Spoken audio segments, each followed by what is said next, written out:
Asociaciones de hospitales y clínicas están muy preocupadas.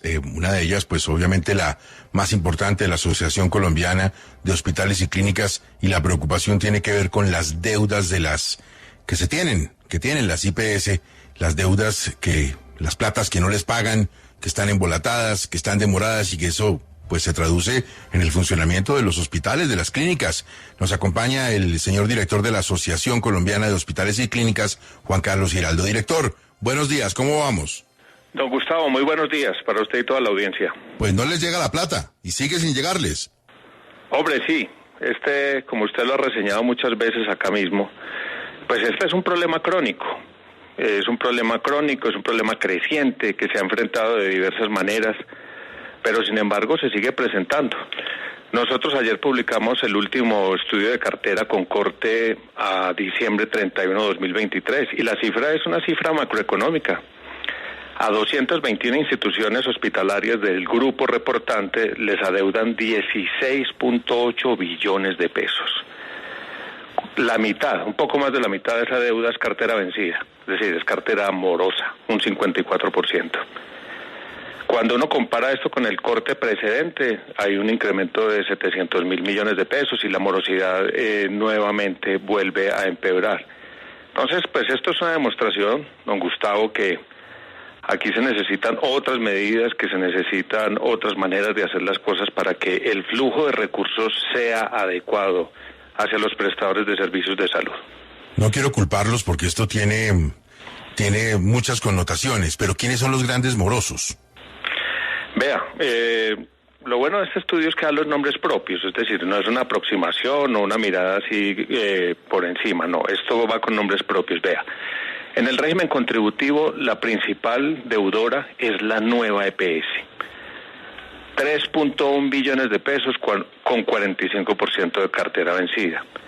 En segundo lugar está Sanitas, 985.000 millones con 43% de vencida. Y en tercer lugar, estoy hablando de las EPS activas, está Famisanar, 526.000 millones con 52% de vencida. Esto es contributivo. En subsidiado está en primer lugar Sabia Salud, que es una EPS sobre todo de funcionamiento regional en Antioquia, 562.000 millones con el 39% vencido. Seguida por Ensanar y por Asmed Salud, 546.000 y 388.000 millones con 58 y 62% de cartera vencida. Don Gustavo, estas son EPS activas. Aquí en el estudio están toda la lista de cada uno cuánto debe y desde cuándo lo debe. Pero y aprovecho para decirle algo, hay una serie de EPS que se fueron a liquidación y esas se fueron adeudando una gran cantidad de dinero.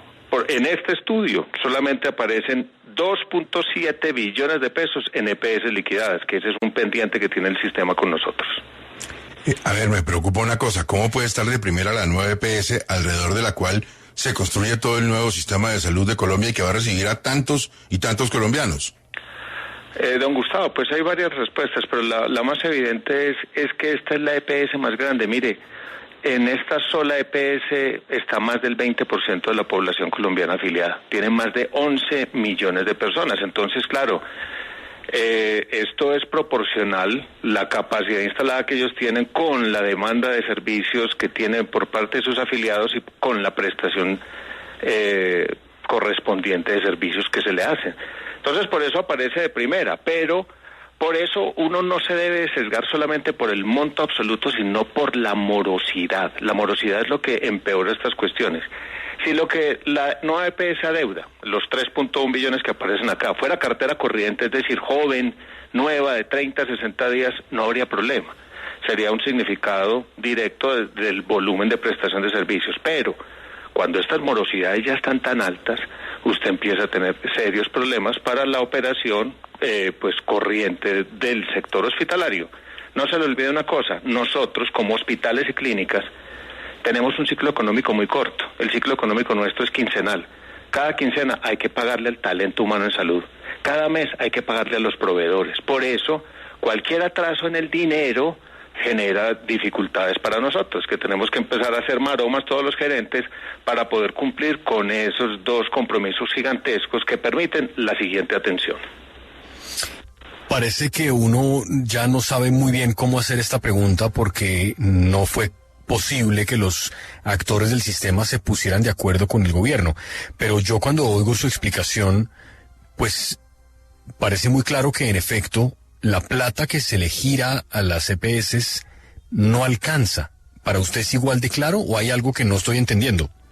Pues mire, esa podría ser una buena lectura, pero yo hago una pregunta respondiendo la suya y entonces cuando todos los dineros eran suficientes y cuando habían superávit, ¿por qué existía cartera morosa? Yo creo que este es un tema de funcionamiento del sistema, digamos, de las finanzas del sistema, que pasa en una parte, claro, dependen en gran parte por el tamaño de la bolsa de recursos que movemos dentro del sistema, y en la otra por la capacidad administrativa para mover adecuadamente los dineros. Entonces, yo creo que la respuesta no es una sola, pero sí es muy bueno también decir lo siguiente: mientras se resuelve todo ese asunto, que si la UPC es suficiente o es insuficiente, yo creo que sí deberíamos dar como sociedad una discusión, y es mirar si el tamaño de la bolsa global de recursos del sistema de salud es suficiente. Mire, Colombia tiene más o menos 7.7 puntos del PIB se gastan en salud. Cuando usted mira países parecidos a nosotros o países que están por encima en desarrollo y con mejores sistemas de salud, todos están alrededor de 9 puntos. Yo creo que un momento o un punto de encuentro de todos los actores y del Estado y la sociedad frente al sistema de salud es que hablemos sobre el tamaño de esa bolsa, tratemos de hacer un pacto para que esto crezca, y ahí cabría todo. Cabrían las mejores remuneraciones, cabrían las mejores tarifas, también va a caber una mejor unidad de pago por capitación y un plan de beneficios más robusto. Yo creo que nos hemos desgastado innecesariamente en esa pugna mediana del sistema en lugar de mirar un poco más arriba. Doctor Giraldo, una de las grandes quejas de las CPS siempre había sido la demora del gobierno en girar los recursos. Me refiero a los recobros de la ADRES principalmente. ¿Cómo está ese tema hoy? ¿El gobierno está al día con las EPS? La pregunta: ayer estuvimos en una reunión en Contraloría y la gente de ADRES estaba hablando específicamente de este tema de los presupuestos máximos, y el horizonte que ellos tenían era de unos 3 o 4 meses para ponerse al día con todas las cosas que estaban pendientes. Eso, y estamos hablando de mucho dinero, porque esos son cerca de 330.000 millones lo que representa cada mes. Ellos tienen un rezago, lo estimaban en 2 o 3 meses de las vigencias recientes, y hay un pendiente por allá del año 2022.